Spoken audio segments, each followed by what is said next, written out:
Hi, everybody. Welcome back to the table. This is our 6th episode. And today we have our friend, Alan.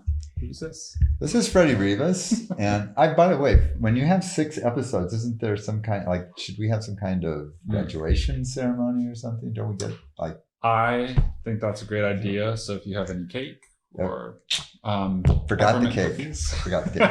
Oh, well, next time. But if you do want to see any of those episodes. Well, maybe, okay. For the 6th episode, we brought Freddy. That's He's the better than any cake. That's it. So Freddy Rivas is the pastor at Living Hope, a church he planted up in Temple City.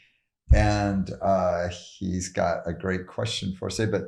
But besides pastoring, you also work at APU. And I know you do a lot of stuff. I don't know that I could do justice to it. Tell us a little more about your work at APU. Yeah. Thanks for having me today, by the way. I work with undergraduate and graduate students who are on the pathway to pastoral ministry. So we have mentoring for them. We have retreats, cohorts that we run for them. And then it involves also academic support. So been doing that for the last few years. It's a lot of fun. I enjoy it a lot. Wow.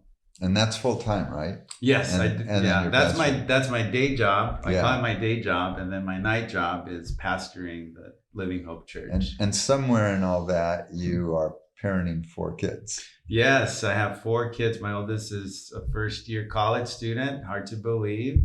Dude, that's crazy. I remember when I was a seminarian, and I would take naps with him. Yeah. And then my youngest is a 5th grader, so I have 4 of them. Yeah. So how'd you do that? Because Beth is still 30, right? Yeah, she is. Yeah. My wife Beth. Yeah. She. I still don't know. Time flies. When you're having fun. So. Yeah, I've known this guy for a long time. So. And he hasn't changed. Still the same amount of hair. It's still black. I don't know how. These guys, they're just they just stay young. It must be. I just say it's the kids. Yes. Have a lot of kids, Nick. Well, we did 4 that. kids. It didn't help. They made me older. My mother's father, my grandfather, had good hair, so I'm not worried about losing the hair. So I don't know if I need to have a whole bunch of kids to keep it, but if that's what I need to do. Yeah. But Freddy, you've got a great question for us today. Yeah. No, thanks again. Thanks for inviting me. I'm excited to talk about this topic. Yes, Alan and I have shared a lot of adventures in different countries as well. Yes. But and this veteranos.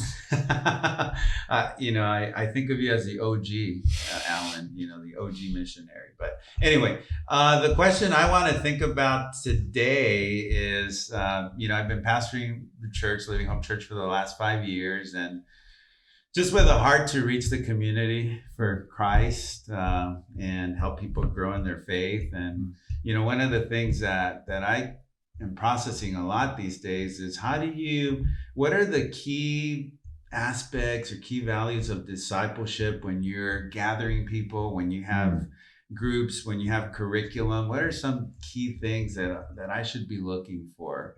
Because I don't know everything. So question. That's a fantastic I question. need the grace of God to, continue to do the things that we're doing at our church. And so I felt like this would be a great question to ask my friends. Can I throw a question back at you? Yeah, for sure. So when you use the word discipleship or disciple making, what does that word imply for you? What's That's a good question. What's inside of that? Yeah. For me, that at its very core, it's helping people follow Jesus. At its very core, through relationships, right? Okay. Helping people follow Jesus. That's the main give their lives to him, follow him, serve him, that their lives would reflect Christ and everything that they're doing. That's at the core. That'll, sure. I could. He was about to say that'll preach. Yeah. Okay. That'll preach. That sounds. This is not a preaching podcast. No. So we won't preach it. We could roll in a pulpit and then we could just let you go. I think you're ready. Well, Actually, I got another question for you because Yes. I know that you had a great experience when you first became a follower of Jesus and became involved at Arcadia Friends. You had a pretty remarkable experience in being mentored in the faith. Yeah, And maybe you yeah. should, why don't you unpack that a bit for our television audience? Yeah, yeah. Um, I think so Because that would be something we could just the play context off of it. Yeah, Yeah. yeah, of course. No, Yeah. that's a great question. It's a great question just because last Sunday I was at that church, Arcadia Friends Community Church. Hadn't been there in, I 5 want to years. say like 5 years since Yeah. we started our church. And the pastors there, Pastors Gary and Kay Wilson, have ministered there for 34 years. Yeah. And so they're retiring, right? So went over there to support, to acknowledge, to honor them. Awesome. So it brought me way back, to just all these key moments of my life where they've journeyed and pastored me and helped me just understand what it means to be a follower of Christ. And so I was kind of like replaying, well, when I was in high school and grade school, we had VHS tapes. So I was replaying the VHS tape. What's that? I'm just kidding. I'm sorry. I'm sorry. Wow. I couldn't stream the information. I had to go to the tape. And I was thinking about how as a junior in high school, I walked into that church and I just felt God speaking to me through the scriptures, through the music. And it was really the first time for me that I really heard, God's plan for my life. And so I gave my life to Christ at that point. And immediately just the pastors there started meeting with me, just talking with me, answering questions. As time progressed in college, heard my call to be a pastor in a church setting, and they were there at that key moment, and also continued to meet with me and gave me different opportunities. So then as I'm replaying the tape, I realized like at all these key moments, essentially they were modeling the love of Christ to me in their lives and actions. You said something that's really intriguing to me. So as a junior in high school. Oh, okay. Well, okay. That's a little. Oh, okay. No. I'm just in. Oh. I was picturing 13-year-old Freddy Rivas who weighed 33 pounds and still had the same big smile. But I had more hair too. It's longer. But as a junior in high school, still, I'm thinking for a lot of students, being approached by an adult who you don't really know, who says, I want to invest in you. Yes. That can be really intimidating, right? Or it could, I'm curious, do you remember how you responded to that initially? I mean, did you appreciate that or did it? Yeah, that's a really key question because I was thinking about this because generationally they're older than me by a good amount. I mean, they could be my parents, you know. Yeah. Actually, they are. Yeah, the age difference between myself and my parents, and the age difference between myself and them is the same. It's the same exact. And I think for me, what kind of drew me to saying yes and not being as fearful was when I was two things. When I was in that church setting, which was very different than anything I had experienced. There was this spirit of the families there, including the pastors, just being very welcoming. After the fact, as I reflected, I realized they were basically living out the love of Christ. So that was an aspect of it. I felt cared. I felt like they genuinely wanted me there. Yeah. There wasn't, and it was just very natural too. Now that I think about it, it wasn't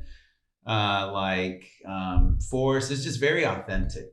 It was very authentic, right? And the second aspect for it was, I remember when I think about when I gave my life to Christ, and then when I gave my life to following the path of pastoral ministry when I was 19, right? 16 and then 19. For both of those things, there were question marks for me. So the initial 16-year-old, I knew this was the right thing to do, and I decided to follow this, path and receive Christ. But I knew I didn't know enough. Like I wanted to understand more. Similarly with the call to pastoral ministry, I felt the same way. Like I knew I needed to do this, but I just didn't understand everything. So then that became the door, right, so to speak, that then when they just offered to speak with me and meet with me and invest in me, then I was ready for that. And I invited that into my life. Okay. So you were receptive to the idea even when they first approached you. Mm-hmm. Okay. Yeah. Yeah. Because that, I think, and that's good information to have in mind.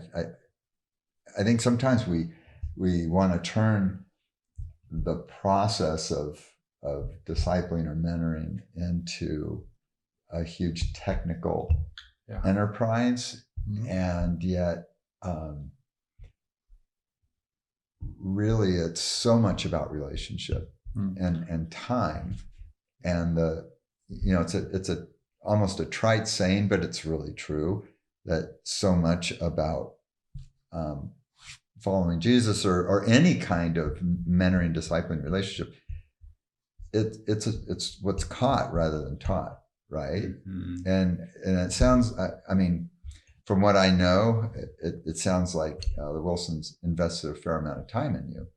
Yeah, you said they met with me, and then they met with me, and then I accepted Christ, and they met with me, and then I became pastor, and they met with me. And that was the word that you used again. You said they met with me, they invested in me. And what I think is interesting about that word, they met with me, is that they, like you're describing, like they're the noun.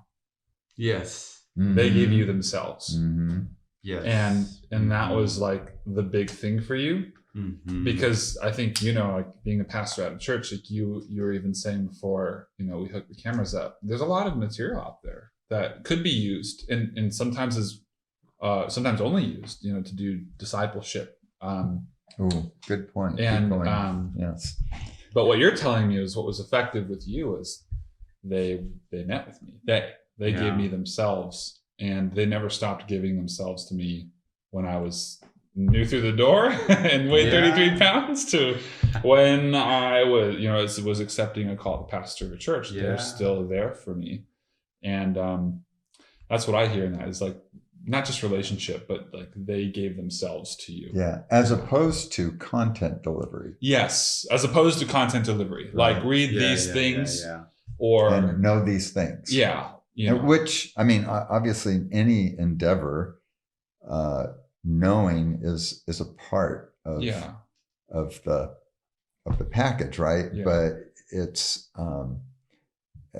as one of my mentors said, it's knowing, being, and doing, and probably in that to feel like you're a growing and an authentic follower of Jesus. I think you can't separate the knowing from the being, or from the doing, really, but especially the knowing, if it's just its own thing, it's like, okay, there's no context to live this out. But when you were telling me this too, I was thinking in my head, like, how did Jesus do this? Like he told us to make disciples, so he seems to have had a good idea about what that was like. And what did he do? Did he have a classroom that he sat them down in and said, today we're going to talk about the Old Testament and why I fulfilled it? Or, how did he do that? And it's funny because it just seems like for 3 years, if I read the scriptures correctly, for 24 hours a day, well, except for the times he went aside by himself to pray, he was really with these guys. He gave them himself. And they were doing stuff and going places, and not a lot of classroom kind of material. Right. And I don't know if they could do that, because I don't think, from what I read, that a lot of them could read. Well, so I don't know. Yeah. I mean, not disputing. I'm just saying, you got the Sermon on the Mount. You've got the Upper Room Discourse. I mean, there's a couple places where teaching in a sustained, a half-hour environment or hour environment has been sustained or guarded, but most of it just probably happened on the road. I mean, we were just talking the other day about, have you watched The Chosen episode? I haven't. I keep hearing about it. Okay, Dallas Jenkins, you need to give us, some kind of a quid pro quo here because we're going to make you famous. But so we're also not delusional. You need to watch it. And he, I think, has captured the way that Jesus was modeling who he wanted these guys to be, as well as it's ever been done, better than it's ever been done on film, I think. Yeah. And we were just talking about it the other day. He's brought it down to the level of what happens when you're just walking between one town and another.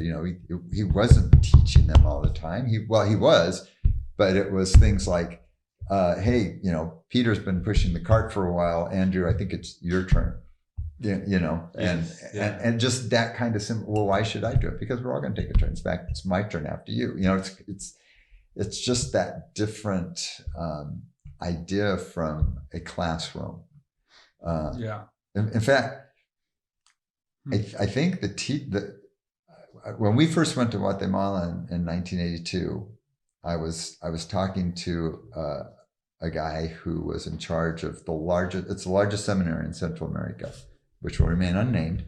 But he was telling me how stunned he was that all of our the whole Friends work in Central America was under the leadership of Central Americans. And he said, our seminary is still being led by North Americans, and he said, I don't know when we'll be able to hand it off. And then he said, the other problem we're having is that our graduates don't want to pastor. They want to be professors, and they're ending up as professors at the university, the state university or the private universities. And he said, I think the reason is because for 4 years they sit in a classroom and they watch people teaching. And so they graduate, and what do they want to do? Teach. Yeah, what a surprise. And as I thought of, as I'm listening to him, I'm kind of like, wow, so why don't you guys fix this? But that, I think, is the issue. We do what we see, right? So and this happens not just in Central America, but a lot of times at the seminary level. If all we're doing is sitting in a classroom, it is going to have a definite impact on the way that we. No, I was taking is that a fair epiphany. It's pretty accurate. It's making me think about. Thank you for as you're talking, knowing, being, relationships, time, the giving of themselves. It made me think about how I had the opportunity to go to Israel in 2019. So we took about 40 college students from APU, and it was a blast. And it was my job to take them. Wow. And I want that job. I know it's a nice job. And one of the things that dawned on me about just being in Israel and seeing the land and seeing the places that Jesus visited was it's a small country. I mean, it's a small geographic area. So basically, if you go from Nazareth to the Sea of Galilee, I think it's maybe like a 2-day walk or 3-day walk. And just physically, and it was reminding me of that right now as you were talking, Nick, just physically being there made me think about Jesus just walking, right? Because they didn't have cars, they didn't have planes, they didn't have, motorcycles, whatever. Just walking with the disciples and with the people, for 2 days. Like, what would those conversations look like? Imagine. But then it really,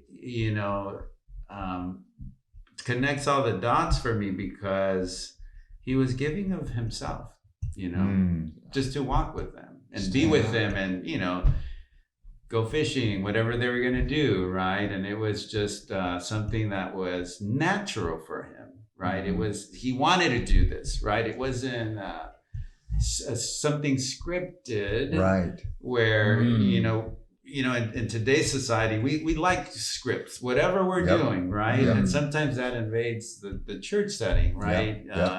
From 1 to 10, you do this, and then this should happen. Like it's controllable. Like we know the situation because today is week 1 of this curriculum, so we know what we're going to talk about, and that's easier in your mind to think of. Oh, I know what we're going to do and what the outcomes will be, instead of we're walking to Samaria today. Hope we don't get held up, And it's going to take a couple hours, right? And that's actually a very interesting. I hadn't thought about it that way. That sometimes we can be a little scripted because we want that control. Yes. But if we're thinking, you and I, about discipleship, I think it occurs to me like, we're not in control of this whole process, and Jesus is actually the one still making the disciples. So I don't need to carry that load of controlling this outcome. So Nick, we've just to kind of bring it home. And by the way, I value seminary education, but I just think that there has to be other stuff going on besides the classroom. I'm going to say that in case any of my former professors are listening. I really esteem you guys. Yes, and I want my students to go to seminary. Right. You work if they at seminary. Yes, so if they feel the call. Just want to put that disclaimer. I'm going to seminary, so we're all clear. Okay. Nothing against formal education. But if it's that one-sided, it isn't going to give people everything they need. But now if we bring it down to the level of the local church, Freddy's got folks who are in all different walks of life, different backgrounds and experiences.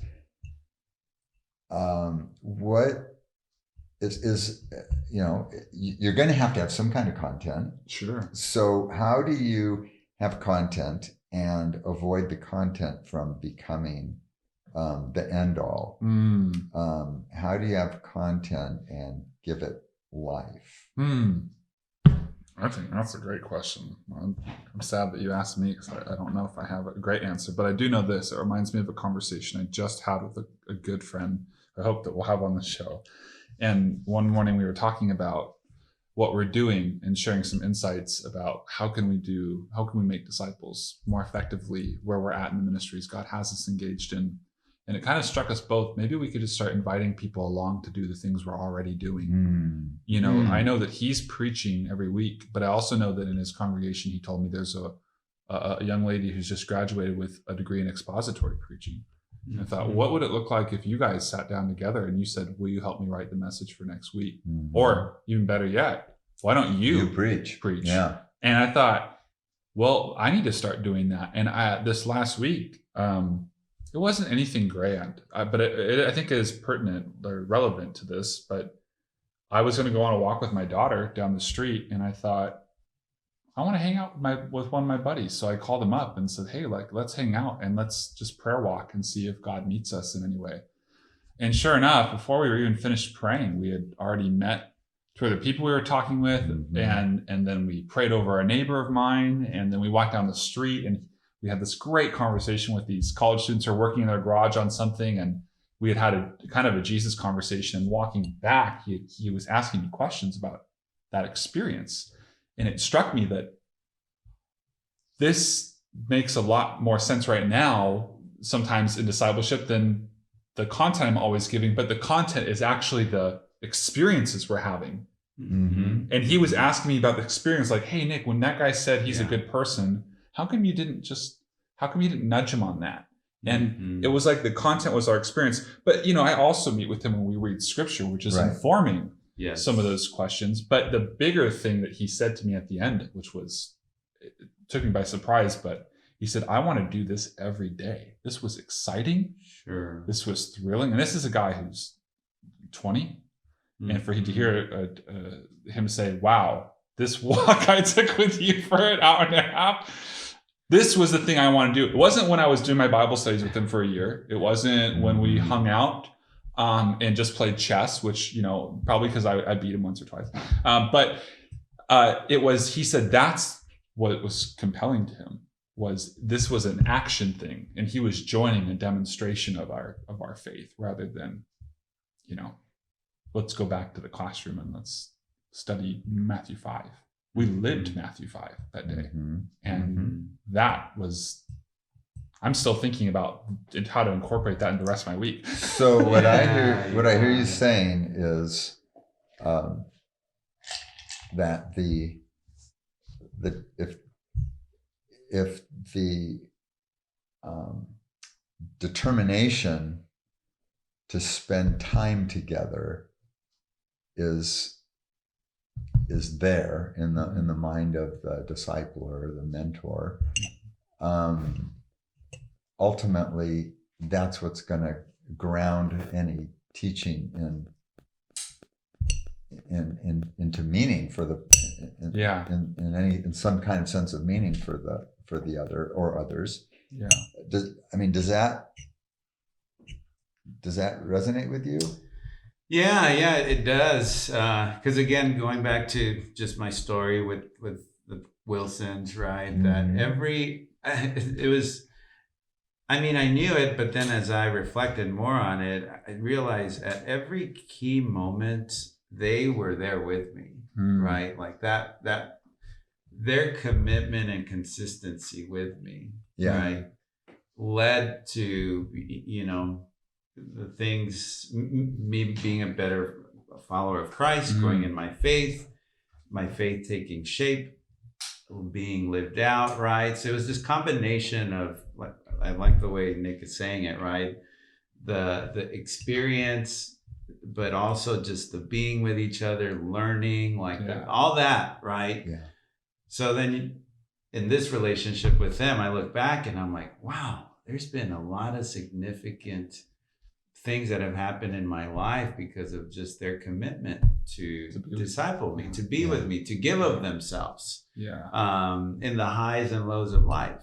And then, as I'm kind of processing still all the stuff that we're talking about today, right? It's easy for us to almost be prescriptive and have content oriented, you know, because that's just the flow of our society. Right. But in actuality, it requires a lot more than that. It requires ourselves. Yes. It requires ourselves in the mix of it, right? Yeah. And that's why, actually, you know, two thoughts. One is the Apostle Paul says to Timothy in 2 Timothy chapter 2, you know, that which you have seen and heard from me in the presence of many witnesses, this also teach to faithful believers, that they in turn may teach others. So that's it's both. It's the hearing and the seeing, right? Yes. And if you think to take it in the church history context, Saint Francis, why did he start the Franciscan order? Right? He was looking at a world that was all about the ritual, but had forgotten the meaning behind the ritual, and so he started his order to create a place where people could both have the learning and the doing together and the being. It was all together, and that's what the Franciscan order was about, right? So that seems so. Probably the answer is there's lots of great ways to go forward. In fact, we use the book of Matthew when we're discipling, but there's lots of good content out there. But what you have to share, I would say, is the experience that you got from the Wilsons. Right. You've seen and heard from them. You know how to pass that on. And that's going to really be the greatest tribute to their legacy, that you do with others what they did with you. That will make them very happy. I think, and you know, you said the word committed too. And when you do that, it actually, when I was sitting here, a piece of scripture came to my mind, and it was so simple.